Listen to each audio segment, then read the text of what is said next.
Good morning, ladies and gentlemen, and welcome back to the Team Ace Invitational, the second season of the Arena of Legends. Today it's finals time. We have Slayers GanZi against I'm MVP, and I am Calder, and with me today is Moltrap. Moltrap, how are you doing? I'm doing pretty well today, Caldor. How are you? I'm really good. Really looking forward to another Terran versus Terran with some amazing games between MVP and Supernova yesterday. And GanZi proved in the past, proved in this tournament that he's really a force to reckon with. But MVP, of course, just a really, really strong player. And he seems to be unbeatable. Yeah, he is generally undefeatable, actually, in Terran versus Terran. In best of series the only one I can think of that he's lost was, well, there's two major ones that he's lost. Was the finals versus MMA, of course, and the Code A finals versus Bomber.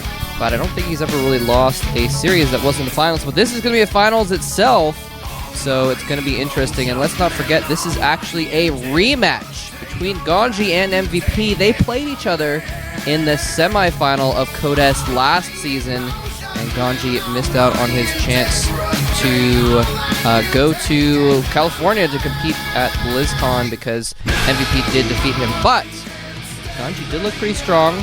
He got beaten fairly soundly, but he took a game off MVP, and he looked pretty good in a couple other games. So, if GanZi stepped up his game since then, he might have a shot at it. Yeah, in this tournament so far, GanZi was playing really impressive, especially against Curious. We casted that series as well, and I have to admit that I admired the way he dominated Curious. Curious showed a lot of good results in the past, especially against Terran, and now GanZi was able to defeat him 2-0. Then another Zerg player stepped up, defeating ST with 2-0. Boom Boom Prime was the semi-final opponent of GanZi, and once again the Terran player from Team Slayers didn't have any problems at all. He took out Boom Boom. And yeah, that was pretty amazing. MVP, on the other hand, he faced a Terran player the last time in the semifinals. He faced OGS Supernova. It was kind of a rematch as well from the WCG Korea. And Supernova, hungry for revenge, he barely lost to MVP with 2-1, but then he got crushed yesterday, so MVP just looks so strong. I guess he's still hungry today then. His hunger was not sated in this tournament. But you know what? GanZi, he might be hungry for revenge as well. We're going to see if he's going to have a snack or if he's going to continue having a rumbling stomach. I'm really hoping that GanZi can bring a higher level game and at least show some good games today. I think he can, though. I mean, he's been beating a lot of good players. He actually, other than that series versus MVP, he has not been losing to other Terrans in a while. He beat Tasia before that. He beat Marine King in the Code A finals just before that season as well. Recently, he absolutely destroyed his Code S group by beating two Terrans in Snare and Pulp. So GanZi is looking really strong versus Terrans, other than MVP. So we're going to see if he can bring that to the table. And if MVP shows any signs of weakness today, I think GanZi is one of the few players that can take advantage of that. The question is MVP going to make any mistakes? He usually doesn't. You're totally right about that. On the other hand, GanZi will try to force them, and he has probably a lot of confidence coming into this game. He was playing a magnificent Arena of Legends, but MVP, I said it before, that guy just seems unbeatable. He's so strong, and he's probably the best Soccer 2 player out there right now. And this final is, of course, another step in the career of MVP. He might be able to take that away from Slayers GanZi, but GanZi himself will give everything to show that MVP is beatable not only by MMA in the Code S October finals, but also by him, the Slayers player. I'm sure the whole team is going to watch those games, and they will definitely cheer for him. Yeah, I would say so. Especially, if you think about the teams involved here, Slayers and IM are kind of like the two most dominant teams as well. Slayers, of course, dominating the Team League for a couple seasons there, not doing very well at all last season, but still taking the finals away from MVP in Code S. And so, the Slayers team and the IM team are kind of like I was saying just the other day that if you look at the Hall of Fame out in the lobby here at the studio, 7 of the 14 placards are IM, whether it be MVP, or maybe it's 8 or something, 8 out of 15 or something like that. MVP, Nesty, and the IM team taking the very first Team League They've got a lot of wins up there, but so does Slayers now as well. So here we go. There's some of the recent stats from these guys. The accomplishments. GanZi, Code A champion, Code S round of 4, and this season he's already in the round of 16. Of course, his round of 16 match has not been played yet. But yeah, doing very, very well. MVP just has so many freaking accolades, though. It is ridiculous. He, I guess he's probably even the most accomplished player in StarCraft 2. He's just won so many things, so many Code S, and of course WCG as well, the World Championship Tournament, everything. I know that in terms of prize money, Nesty and MC are still ahead of him. Those two have roughly about 150,000 euros. We mentioned that before. I think MVP might be a close third, but yeah, the others, especially MC, participated a lot in the international tournaments. That's one of the reasons why they were able to gain a little bit more prize money. But yeah, MVP winning the BlizzCon as well, so he's participating in foreign tournaments more and more, and that's actually something that I really love about StarCraft 2 right now, that it's not all these bubbles anymore, not the European, the American and the Korean bubble, but well, they start to mingle, and Korean players start to play in foreign tournaments as well. There are a lot more foreigners coming to Korea in order to participate in the GSL, and that spices it up so much. I love that. I really, really love that. Yeah, in fact, tomorrow, in tomorrow's Code A matches, I think we're going to have 3 or 4 foreigners playing. I know Select, Sase, and Naniwa are all playing. I don't remember if there's another foreigner playing as well that I'm missing. I think that's actually it. I think that's it as well. So, but yeah, you're right, exactly right. A lot of people going back and forth, a lot of non-Koreans coming here to Korea to participate in the GSL, and a lot of Koreans going to other tournaments, whether it be MLG or IPL or other tournaments as well. So, very cool to see that, because I know in Brood War, and how, actually, we're more into the Warcraft 3 scene than I were. Were things so striated in Warcraft 3 as well, where you had the different regions kind of playing by themselves? I had the impression that there was some more mixing, at least, in that. Oh, we had a lot more mixing, especially in the last years of Warcraft 3. The thing is, at some point, there started to be some team wars. Warcraft 3 was more about the team leagues than about the individual tournaments, except for WCG and ESWC. So we had a lot of team leagues where some of the Korean players, some of the Korean teams participated, which was always a lot of fun, but we also had some players from Europe that went to Korea in order to train with the Koreans, Madcock being one of them, Grubby for example as well. And in the last years there have been a lot of tournaments, well, in China, and players just have been moving around the whole world in order to participate with players that are on a higher level.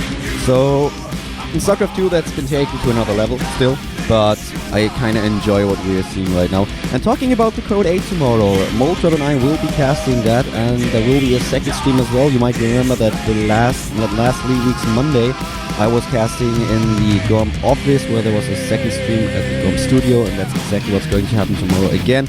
Wolf will be solo casting from the GOM office, and Molotov and I will be in the studio casting those games, and oh my god, I'm just so looking forward to these matches. I really hope that we will have the pleasure to cast especially Naniva, because he was training like crazy the past few days, and I really want to see if that hard work really pays off. Yeah, that's been something to see. He's actually been doing really well in his training as well, so I'm really hoping that he can put up a good fight. And all 3 of the foreigners playing tomorrow are just really, really strong. I definitely think that they have a good chance of taking out their Korean opponents. That's going to be exciting. Now, we finally do have the players involved here. Now, of course, MVP is actually, he's involved in the WCG Korea tournament as well, so that may be why we're having some delays getting into the game, because he's, of course, involved with the other tournament going on at the same time. And, of course, I guess it's a good thing that Supernova didn't win to get here, because he was playing in the 3rd place match of WCG, and that's still going on, I believe, or maybe just ended, so he actually wouldn't have been available at all. But we're going to get started here pretty soon, I believe. We have our players in the game lobby now, and we're just waiting for the go-ahead to continue. It's going to be absolutely crazy. It's going to be pretty good stuff. MVP versus GanZi. I'm really looking forward to it. Yeah, and the first map today will be dual side. This is the first map for our best of 5 today. GanZi against MVP, Terran versus Terran. players, as Molto just mentioned, are getting ready right now. Yeah. So let's have a look at what's going to happen. I'm really excited about that. Now, while we still have a little bit of time here while we're waiting for these guys to get settled in and everything, I want to talk about something that this is just a random thing that I've been thinking about as far as TVT strategy. This is something that GanZi did in his Code A run that I haven't seen him do lately. I'm hoping we see maybe a little bit more of it. He had this thing that he was doing against Marine King and against other Terrans in his Code A run where, oftentimes you see Marine tank versus Marine tank in TVT, right? So you have lines of siege tanks lined up, and obviously they're going to be just outside of each other's range, because if they're inside each other's range, they're attacking each other. So when the siege lines are formed, they're just outside of each other's range. Sorry. And GanZi had this really unique thing he was doing where he would... Sorry about that. No, that's okay. This Sherlock Holmes moment, Watson. Excellent deduction. Yes, excellent deduction.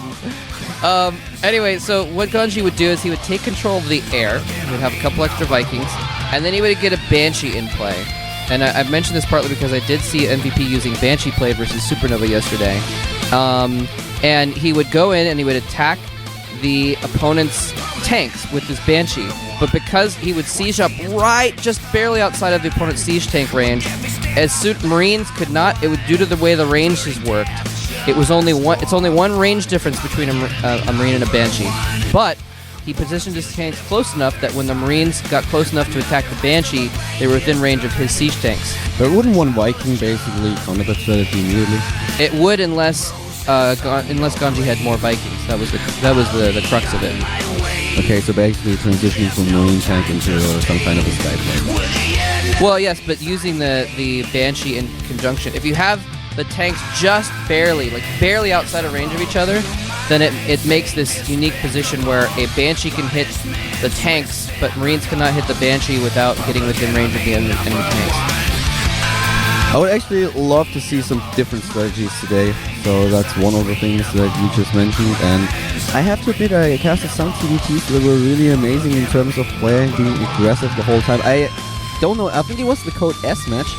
Do you recall the players that played when, I think it was Supernova as well, when they both started with that Marauder push, and it was just so funny to watch because they cheesed against the other player exactly in the same way. Oh, who was that? That was GOMTV versus Supernova. I think it was Supernova. Yeah, GOMTV versus Supernova, I think is what it was. That was so funny. That was just brilliant. And that build, that was actually originally GanZi's build. The first time I ever saw that build was GanZi did that against Tasia in Code A a month or two ago. So well, we might be in for a treat. And ladies and gentlemen, the countdown started. So we will be back in just a few moments with GanZi against MVP Terran versus Terran.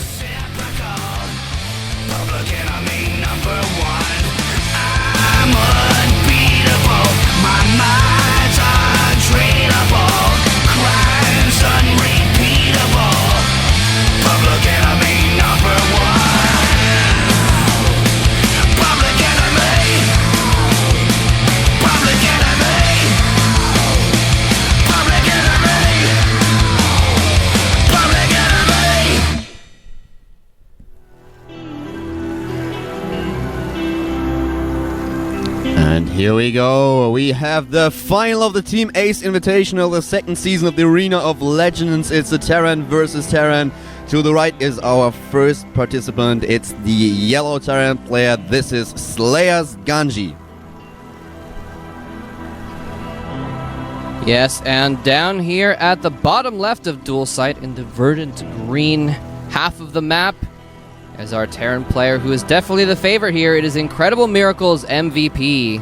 I have to admit that the song was just perfect that played before we headed into that game when the lyrics started with "I'm unbeatable." Just thought to myself, that's probably what MVP listens to the whole day, all day long. He is pretty much unbeatable in Terran versus Terran, of course. No one's completely unbeatable. He did lose to MMA recently, so showing a little bit of weakness. Hold that thought. Look at that one.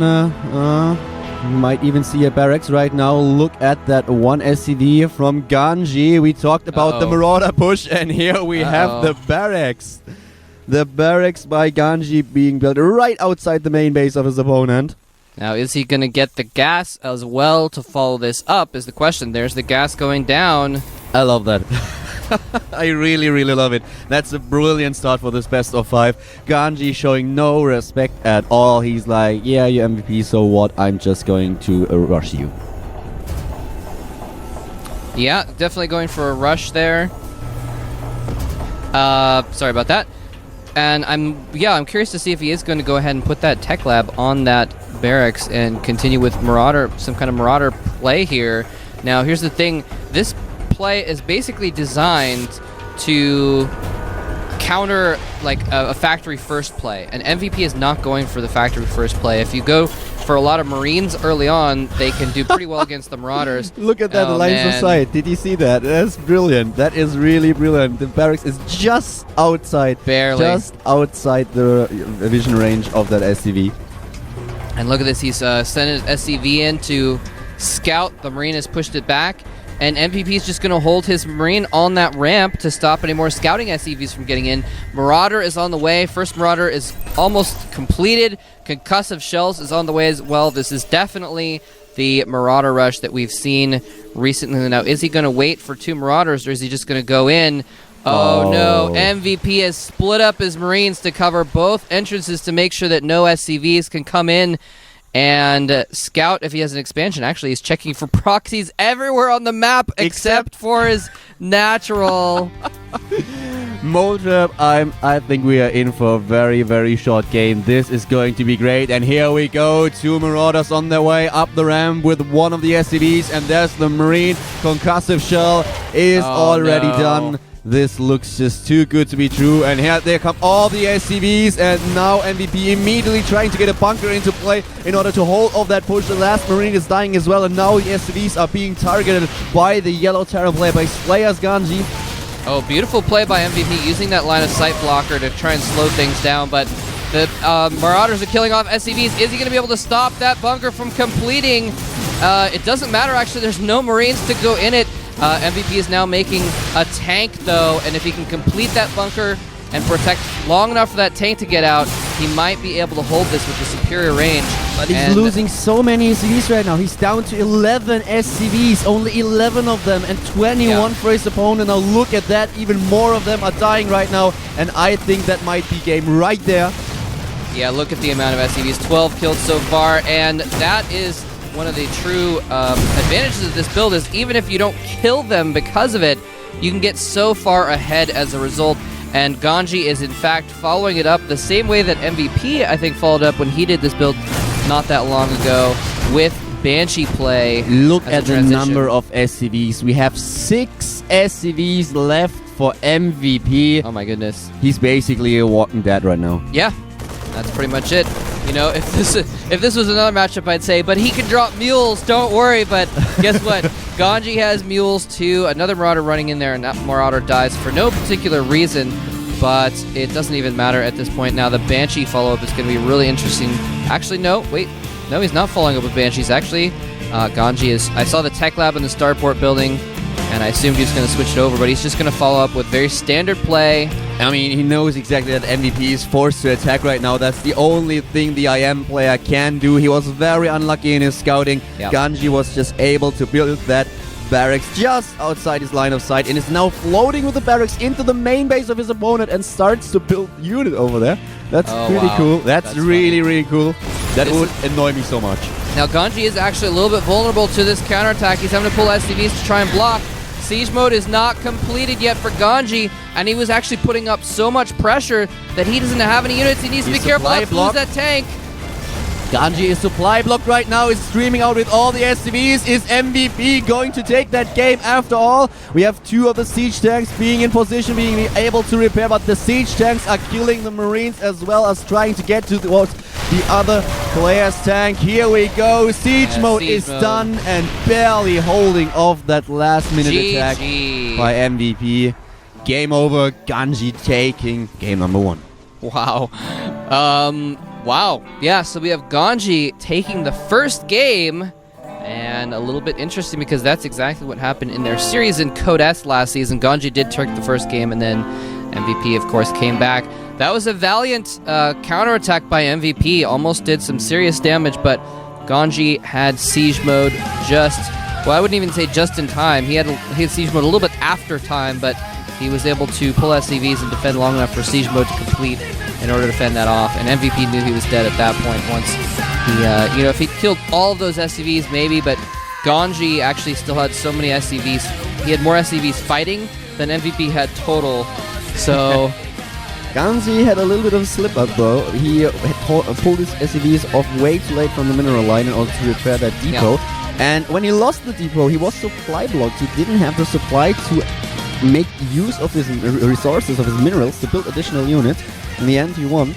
And I have to admit, I think that's quite funny, because he used exactly the strategy we've been talking about before entering the game. That's exactly what we suggested him to do, and here he goes, takes game number 1, and MVP, he must be a little bit pissed off now. Like, man, I scouted so hard, I built that supply depot, I sent my Marines out to get some more information, and the only position where I didn't send the Marine to, that's exactly where he built that bloody barracks. That's exactly right.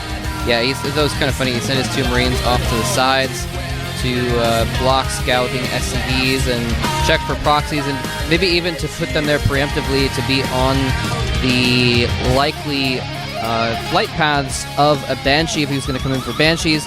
And it was exactly the wrong thing. He wanted his Marines back at home so they could fight together, but instead they just got picked off individually by those Marauders. The concussive shells making sure they couldn't run away, and making sure that the SCVs couldn't surround them very easily either. So very well played by GanZi, pulling out his old build.